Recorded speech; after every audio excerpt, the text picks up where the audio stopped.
Welcome students. तो 10th में हम first chapter life process study कर रहे थे। लास्ट टाइम हमने न्यूट्रिशन कंप्लीट किया है। अब हम शुरू करेंगे रेस्पिरेशन। नेक्स्ट टॉपिक है रेस्पिरेशन। तो स्टूडेंट्स, रेस्पिरेशन क्या होता है, क्यों जरूरी होता है? रेस्पिरेशन एक प्रोसेस है जिसके द्वारा लिविंग ऑर्गेनिज्म ने जो ऑर्गेनिक फूड अभी डाइजेस्ट किया था ना, लास्ट लेक्चर में हमने स्टडी किया था, जो ऑर्गेनिक फूड स्टोर किया है उसका यूज करके एनर्जी लेते हैं। ठीक है, इसीलिए कहते हैं ना कि जरूरी है ये। तो जरूरी क्यों है? क्योंकि इसका यूज करके उस ऑर्गेनिक फूड को यूज करेंगे और उससे जो एनर्जी बनाएंगे उस प्रोसेस को क्या बोलते हैं? रेस्पिरेशन। ठीक है, अब रेस्पिरेशन और एक और टर्म होती है ब्रीथिंग। ब्रीथिंग जनरली इन दोनों में कंफ्यूज हो जाते हैं हम, रेस्पिरेशन एंड ब्रीथिंग के अंदर। हम कहते हैं सांस लेना, रेस्पिरेशन। ब्रीथिंग भी तो सांस लेना ही होता है, बट ऐसा होता नहीं है, ये सांस लेना नहीं है। ये पूरा वो प्रोसेस है जिसके द्वारा पूरी जो एनर्जी होती है, लिविंग ऑर्गेनिज्म एनर्जी लेता है पूरा प्रोसेस करके। एक सेलुलर प्रोसेस होता है रेस्पिरेशन, और ब्रीथिंग क्या है? एक फिजिकल प्रोसेस है। ब्रीथिंग में जैसे कि सांस लिया और छोड़ दिया, inhalation and exhalation, intake of oxygen और रिलीज ऑफ CO2, ये क्या है? ब्रीथिंग। और जो रेस्पिरेशन है ये क्या है? इनटेक किया ऑक्सीजन को, और जो ऑक्सीजन सेल तक गई, सेल के अंदर गई, किसके हेल्प से जा रही है ऑक्सीजन? ब्लड की हेल्प से। जो अब आगे सर्कुलेटरी सिस्टम, जो ट्रांसपोर्टेशन पढ़ेंगे उसके अंदर स्टडी करेंगे। तो जब वो सेल के अंदर पहुंची ऑक्सीजन, वहां पे जो आपका ऑर्गेनिक फूड है स्टोर्ड होता है, उसको ब्रेक डाउन करती है और एनर्जी रिलीज करती है। ठीक है, और वहां से जब ब्रेक डाउन होगा तो CO2 रिलीज होगी। वो CO2 ब्लड की हेल्प से वापस लंग्स तक आएगी, फिर CO2 रिलीज होती है। ये पूरा जो प्रोसेस होता है वो तो क्या है? रेस्पिरेशन है। और एक छोटा सा फिजिकल प्रोसेस है कि ऑक्सीजन लंग्स तक गई, CO2 लंग्स से बाहर आई। इस प्रोसेस को क्या बोलते हैं? ब्रीथिंग बोलते हैं। तो इन दोनों में आपको कंफ्यूज नहीं होना है। Breathing is a physical process, simply intake of the oxygen and releasing of the CO2. But respiration is the intracellular process. ये सेल के अंदर हो रहा है, वहां जाके क्या कर रहा है? It is the intracellular process in which oxidation of food, ठीक है, ऑक्सीडेशन ऑफ फूड वहां पे डन हो रहा है, कंप्लीट हो रहा है पूरा। ठीक है, जैसे कि जनरल आपको याद होगा, कुछ आप लिख देते हो रेस्पिरेशन की जो इक्वेशन होती है, C6H12O6 O2 लिया, CO2 plus O2 and energy. Energy किस फॉर्म होती है? ATP, adenosine triphosphate.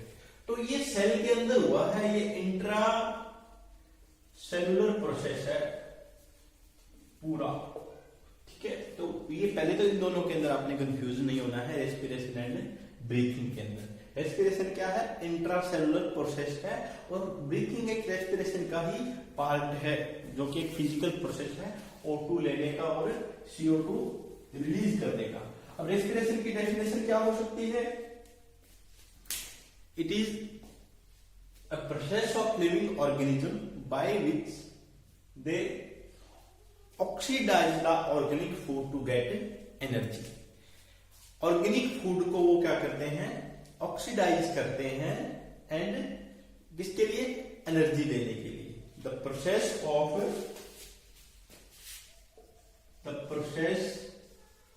Of living organism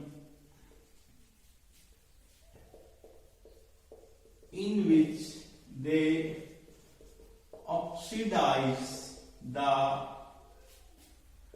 organic food to get energy।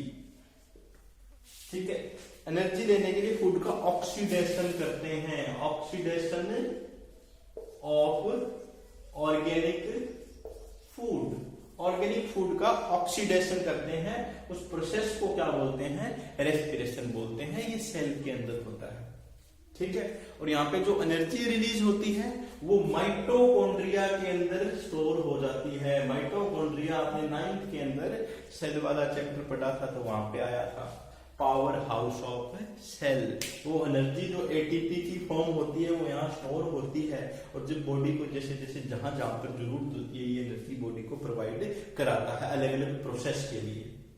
तो ये रेस्पिरेशन होता है। क्या है? The process of living organism in which they oxidize the organic food to get energy. और भी अलग अलग इसकी डेफिनेशन हो सकती है। अब यहाँ पे क्या हो रहा है, ब्रेक डाउन हो रहा है ऑर्गेनिक फूड का, break down of the organic food, break down या और डेफिनेशन ये जो सकती down of the organic food, organic food C6H12O6O2 लिया। इसमें भी O2 वाले में थोड़ा वो बताऊंगा, अभी कोई जरूरी नहीं भी, और ये O2 के बेसिस पे भी हो सकती है और बिना ऑक्सीजन भी हो सकती है। उसमें भी हम एरोबिक एंड एनारोबिक करेंगे तब आपको बताएंगे।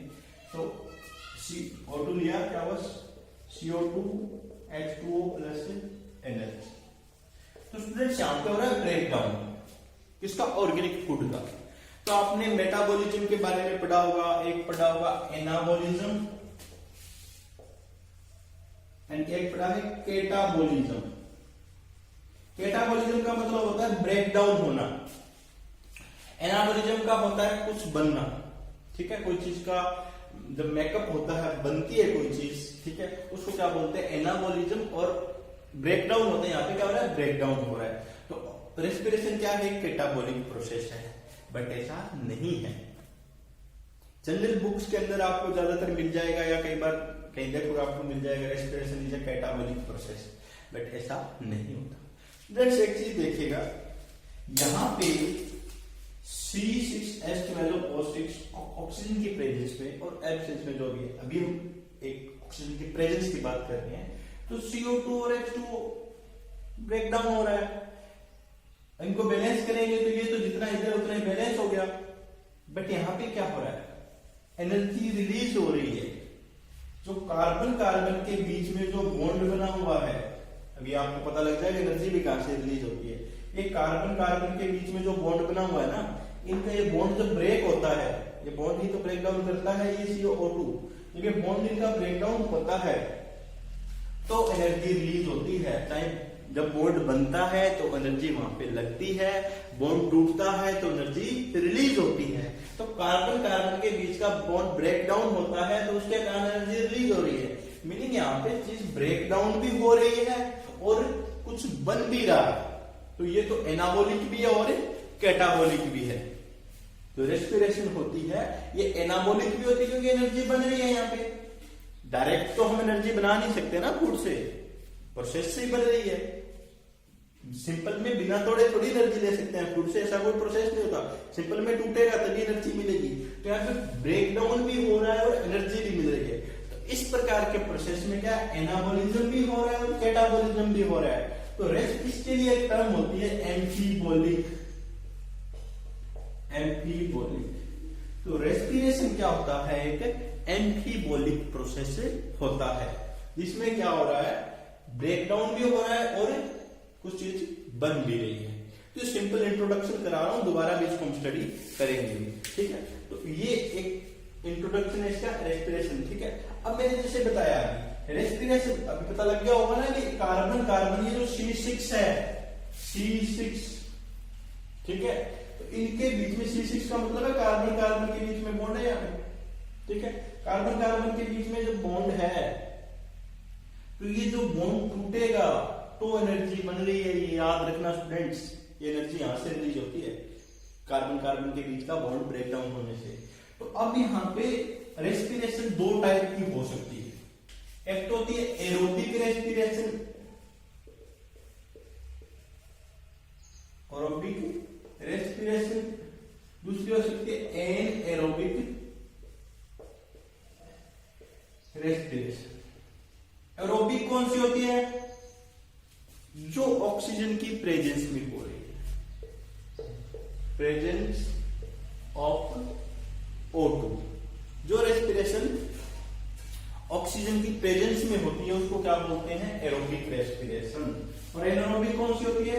Absence of oxygen. ऑक्सीजन की एब्सेंस में हो रही है तो इसको क्या बोलते हैं? Anaerobic respiration. Absence of oxygen का मतलब ये नहीं है कि CO2 की प्रेजेंस में हो जाएगी। कई बार आपके दिमाग में छपा होता है भी प्लांट में ये होता है, एनिमल में होता है। रेस्पिरेशन सभी में ही एक ही होती है और O2 ही जरूरी होती है रेस्पिरेशन के अंदर, ठीक है। कुछ माइक्रो ऑर्गेनिज्म का अलग केस है, उनमें भी CO2 नहीं होती। कईयों के दिमाग में ये छपा होता है, बार बार मैं दूर भी करता हूँ डाउट। कुछ कहते हैं प्लांट CO2 लेते हैं, एनिमल O2 लेते हैं। प्लांट CO2 फोटोसिंथेसिस में लेते हैं, रेस्पिरेशन में कोई नहीं लेता। ये बात नोट कर लेना, ये रट्टा मारे रखते हो दिमाग के अंदर, उस चीज को दूर कर लेना। अभी आप हमने भी प्लांट CO2 कहाँ लेते हैं? फोटोसिंथेसिस में लेते हैं, रेस्पिरेशन में नहीं लेते, ठीक है। तो ये एक तो ऑक्सीजन की प्रेजेंस में हो सकती है, एक एब्सेंस में हो सकती है। कई लोग इसके एब्सेंस का सोचते हैं, एब्सेंस में जो हो रही है CO2 में होती है, ऐसा नहीं होता, ठीक है।